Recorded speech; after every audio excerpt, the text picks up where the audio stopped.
तो अगर ये मान लिया जाए कि लॉन्ग टर्म रिलेशनशिप्स में उस स्पार्क को हमेशा जिंदा रखने की कोशिश करना ही असल में उस रिश्ते को तबाह करने का सबसे तेज तरीका है, तो शायद ये बात सुनने में बहुत से लोगों को अजीब लगेगी। हाँ, अजीब तो लगेगी ही, क्योंकि समाज ने हमारे दिमाग में ये बात बहुत गहराई तक बैठा दी है ना कि अगर शुरुआती दिनों जैसी वो अचानक आने वाली इच्छा, जिसे स्पॉन्टेनियस डिजायर कहते हैं, वो वक्त के साथ गायब हो रही है, तो इसका सीधा मतलब है कि रिश्ते में कुछ बहुत बड़ी खराबी आ चुकी है। सही कहा।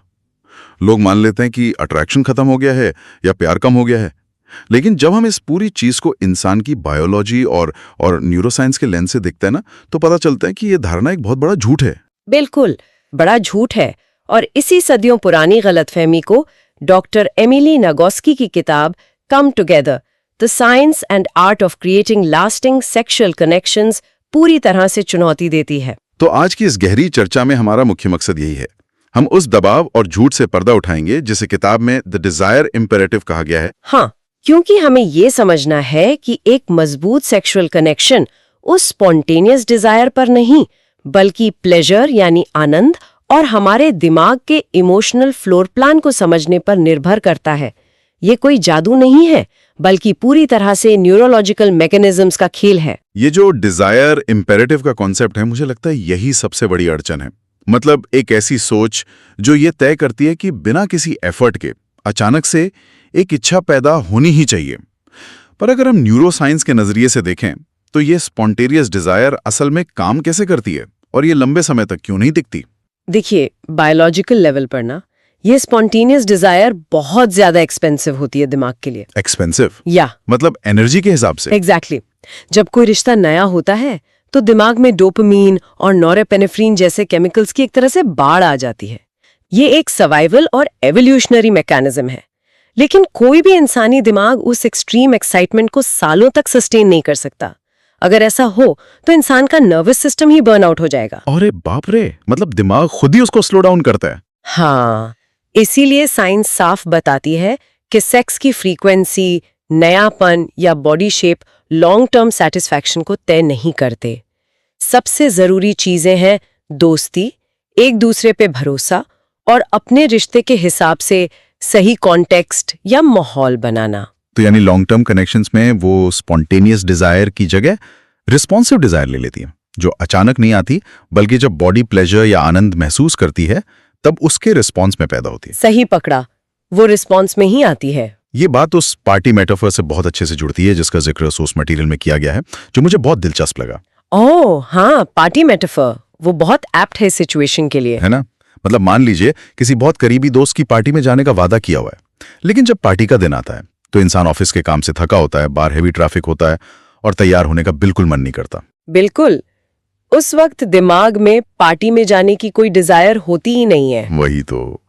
पर जब इंसान वहां पहुंच जाता है, दोस्तों के बीच बैठता है, हंसी मजाक शुरू होता है, तब जाकर उसे मजा आने लगता है। यानी शुरुआत में इच्छा का ना होना इस बात का सबूत नहीं है कि वहां खुशी नहीं मिलेगी। इंटीमेसी के मामले में भी दिमाग बिल्कुल इसी तरह फंक्शन करता है। इंसान को पहले उस माहौल में खुद को डालना होता है। जब बॉडी टच या कनेक्शन से प्लेजर महसूस करती है, तब दिमाग में डिजायर अपने आप पैदा होने लगती है। तो इसका मतलब डिजायर पहले नहीं आती, प्लेजर पहले आता है। एग्जैक्टली। डॉक्टर नागोस्की इसको एक लाइन में बहुत खूबसूरती से समेटती हैं। Pleasure is the major. असली पैमाना ये नहीं है कि शुरुआत में कितनी इच्छा थी, बल्कि ये है कि उस मोमेंट में इंसान को असल में कितना मजा आ रहा है। पर यहाँ एक बहुत बड़ा सवाल उठता है मेरे दिमाग में, अगर रिलेशनशिप में सेक्स को इस तरह से ट्रिगर करना जरूरी है, तो क्या इसका मतलब ये है कि इसको प्लान करना पड़ेगा, शेड्यूल करना पड़ेगा? प्लानिंग का नाम सुनते ही लोग थोड़ा घबरा जाते हैं। वही तो, क्योंकि फिल्मों में तो यही सिखाया गया है कि जहां प्लानिंग आई वहां सारा स्पार्क और रोमांस खत्म। मतलब उसको एक ड्यूटी समझ लिया जाता है ना। देखिए, फिल्मों का रोमांस और रियल लाइफ न्यूरोसाइंस बहुत अलग है। असल में इंटीमेसी को प्लान करना, उसे कोई टास्क या ड्यूटी बनाना नहीं है, बल्कि इसको किताब में सेंटरिंग प्लेजर कहा गया है। सेंटरिंग प्लेजर, थोड़ा समझाएंगे इसको? मतलब जब कोई चीज प्लान की जाती है तो इंसान उस पल के लिए सारे डिस्ट्रैक्शंस हटा रहा होता है। वो ये इंश्योर करता है कि उस वक्त कोई थकावट ना हो, कोई डेडलाइन दिमाग में ना घूम रही हो। ये दिमाग को एक क्लियर सिग्नल देना है कि अब बाकी सब छोड़कर सिर्फ और सिर्फ एक दूसरे पर फोकस करना पूरी तरह सेफ है। ये अनरोमांटिक नहीं है, बल्कि प्लेजर को सबसे ज्यादा अहमियत देना है। वाह, ये पर्सपेक्टिव बहुत अलग है। अगर हमने ये मान लिया कि स्पॉन्टेनियस डिजायर का होना जरूरी नहीं है, तो अगला सवाल ये आता है कि आखिर हमारा दिमाग इन सेक्सुअल सिचुएशंस में रिएक्ट कैसे करता है। और यहीं पर dual control model of sexual response सामने आता है। हमारा दिमाग सेक्सुअल अराउजल को 2 अलग-अलग न्यूरोलॉजिकल सिस्टम्स के जरिए प्रोसेस करता है। ओके, वो 2 सिस्टम्स कौन से हैं? पहला हिस्सा है एक्सेलरेटर। ये दिमाग का वो हिस्सा है जो आसपास के हर उस सिग्नल को नोटिस करता है जो टर्न ऑन कर सकता है, जैसे कोई गहरी बातचीत, एक अच्छा टच या कोई पुरानी रोमांटिक याद। ये बॉडी को आगे बढ़ने का सिग्नल देता है। तो ये तो गाड़ी के एक्सेलरेटर जैसा ही हो गया। बिल्कुल, लेकिन इसके साथ ही एक दूसरा हिस्सा भी लगातार चल रहा होता है दिमाग में, जिसे ब्रेक्स कहते हैं। और ये सिंपैथेटिक नर्वस सिस्टम से जुड़ा होता है। इसका काम है हर तरह के खतरे, स्ट्रेस या चिंता को स्कैन करना। अगर इसको जरा सा भी खतरा महसूस होता है तो ये तुरंत अराउजल को शट डाउन करने का सिग्नल भेजता है। तो मुझे लगता है ये कंसेप्ट तो बिल्कुल ऐसा है जैसे हम गाड़ी का एक्सेलरेटर जोरों से दबा रहे हैं पर हैंड ब्रेक अभी भी लगा हुआ है। सही बात है, बहुत लोग यही गलती करते हैं। के अंदर कोई कमी है, जबकि असल में हमें सिर्फ वो हैंड ब्रेक, मेरा मतलब है वो स्ट्रेस या वरी हटाने की जरूरत है। अक्सर लोगों की प्रॉब्लम उनका एक्सेलरेटर नहीं होती, उनके ब्रेक्स होते हैं। एग्जैक्टली। और वो ब्रेक्स दिन भर का स्ट्रेस हो सकता है, बच्चों की फिक्र, या यहाँ तक कि मुझे परफॉर्म करना है वाली एंजाइटी। जब तक ये टेंशन दिमाग में है, दिमाग फाइट और फ्लाइट मोड में रहता है। और बायोलॉजी का असूल है कि जब इंसान सर्वाइवल मोड में होता है तो वो प्लेजर प्रोसेस ही नहीं कर सकता। इस पर मुझे उस मेडिटेरियन छुट्टियों वाले कपल का उदाहरण याद आ रहा है जो किताब में था। वो कमाल का एग्जाम्पल है। हाँ, वो कपल जो हर साल एक वेकेशन होम में जाता था और वहां उनका कनेक्शन बहुत बढ़िया रहता था। लेकिन एक साल उन्होंने वहां एक नया और ज्यादा खूबसूरत घर रेंट पर लिया और अचानक वहां उनके बीच सब कुछ खराब हो गया। उन्हें लगा स्पार्क मर गया है। पर असल वजह क्या थी? वो नया घर नहीं, उस नए घर का बेड था। वही तो, पुराने घर में बेड दीवार के अंदर फिट था तो आवाज नहीं होती थी। नए घर के बेड में थोड़ी स्क्वीकिंग आवाज होती थी। बस उस एक हल्की सी आवाज ने दिमाग के ब्रेक्स दबा दिए कि कहीं बच्चे न जाग जाएं। एक छोटे से आवाज के डर ने पूरा कॉन्टेक्स्ट बदल दिया। दिमाग के ब्रेक्स इतने सेंसिटिव होते हैं, उन्हें सिर्फ सेफ्टी का सिग्नल चाहिए।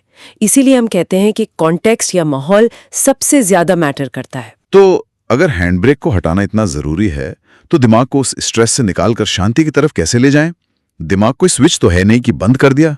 यहाँ से बात जैक पैंगसेप्ट की न्यूरोसाइंस रिसर्च और किताब के सबसे जरूरी कॉन्सेप्ट पर शिफ्ट होती है, इमोशनल फ्लोर प्लान। जैक ने दिमाग को एक घर के अलग अलग कमरों की तरह मैप किया है। कमरों की तरह? हाँ, और सबसे बड़ा रूल ये है कि दिमाग सीधे स्ट्रेस वाले कमरे से निकलकर लस्ट यानी इरोटिक डिजायर वाले कमरे में जंप नहीं कर सकता। उसे आसपास के दूसरे कमरों से होकर गुजरना पड़ता है। अच्छा, तो ये कमरे कौन कौन से हैं? जैसे मैंने पढ़ा था कि एक बहुत मेन कमरा प्ले होता है, खेल या हंसी मजाक। बिल्कुल, प्ले कमरा दिमाग के कॉर्टिसोल लेवल्स को नीचे लाता है। इसका सबसे अच्छा एग्जाम्पल अम्मा और दिले की कहानी है। अम्मा अपनी बिजी लाइफ से बहुत थकी रहती थी। हाँ, और उसके पार्टनर दिले ये समझा कि सीधे रोमांस की तरफ जाना फेल होगा, तो उन्होंने सिर्फ हंसी मजाक शुरू किया, रोम-कॉम्स देखना शुरू किया और नेचुरली अम्मा लस्ट कमरे में पहुंच गए। फर्टिलिटी ट्रीटमेंट वाले कपल ने भी अपने भारी स्ट्रेस को ह्यूमर और मजाक यानी प्ले रूम में बदलकर अपने रिश्ते को बचाया था। जब सिचुएशन बहुत हैवी हो जाए तो हंसना उस हैवी ब्रेक को हटा देता है। ये बहुत पावरफुल है। और इसके अलावा एक सीकिंग कमरा भी होता है जिसे क्यूरियोसिटी या खोज कहते हैं। हाँ, जैसे ग्रेज एनाटॉमी के कैरेक्टर्स एप्रिल और जैक्सन का उदाहरण। एक मुश्किल सर्जरी को सॉल्व करने की प्रॉब्लम सॉल्विंग ने उनके अंदर क्यूरियोसिटी जगाई, जिसने उनका लस्ट कमरा एक्टिवेट कर दिया। लेकिन एक कमरा जिसका जिक्र जरूरी है वो है केयर यानी देखभाल। और आम जिंदगी में केयर अक्सर सिर्फ थकावट लाता है। किताब ने इसको 2 हिस्सों में बांटा है, लिविंग रूम और किचन। इसको समझना बहुत जरूरी है। हाँ, लिविंग रूम वो हिस्सा है जहाँ दोनों प्यार से वक्त बिताते हैं, लेकिन किचन वो दिमाग का हिस्सा है जहाँ इंसान बिल्कुल फंसा होता है। बच्चों की फिक्र, घर का काम, बिल्स, इसे कॉग्निटिव लोड कहते हैं। ये इंसान को बुरी तरह थका देता है। इसीलिए चोर प्ले का कंसेप्ट सामने आता है। मतलब बिना कहे घर के कामों में हाथ बटाना। ये कोई जोक नहीं है। जब एक पार्टनर दूसरे को उस किचन वाले मेंटल बर्नआउट से बाहर निकालता है, तभी वो लस्ट की तरफ जा सकते हैं। एकदम सही। चोर प्ले असल में दूसरे का हैंड ब्रेक रिलीज करने का तरीका है। लेकिन बिल्ली एक उलझन है। क्या हर इंसान का नक्शा एक जैसा होता है? जैसे एक के लिए हंसी मजाक या प्ले करना आसान हो सकता है, पर दूसरे के लिए शायद डीप इंटेलेक्चुअल बात यानी सीकिंग रूम काम करे। क्या हमें अपने पार्टनर के कमरों के दरवाजे खुद ढूंढने पड़ेंगे? ये बहुत ही अच्छा पॉइंट है। हर इंसान का मैप अलग होता है, इसीलिए किताब में इसको थर्ड थिंग माना गया है, यानी एक साझा प्रोजेक्ट। दोनों को मिलकर ये ढूंढना होगा कि पार्टनर का दिमाग किस कमरे में सबसे सेफ फील करता है। ये टीम वर्क है, अकेले का काम नहीं। तो ये तो हो गए अच्छे कमरे, लेकिन रिश्ते में ऐसे भी कमरे होते हैं जिनसे गुजरकर प्लेजर तक जाना लगभग नामुमकिन लगता है। जैसे रेज यानी गुस्सा।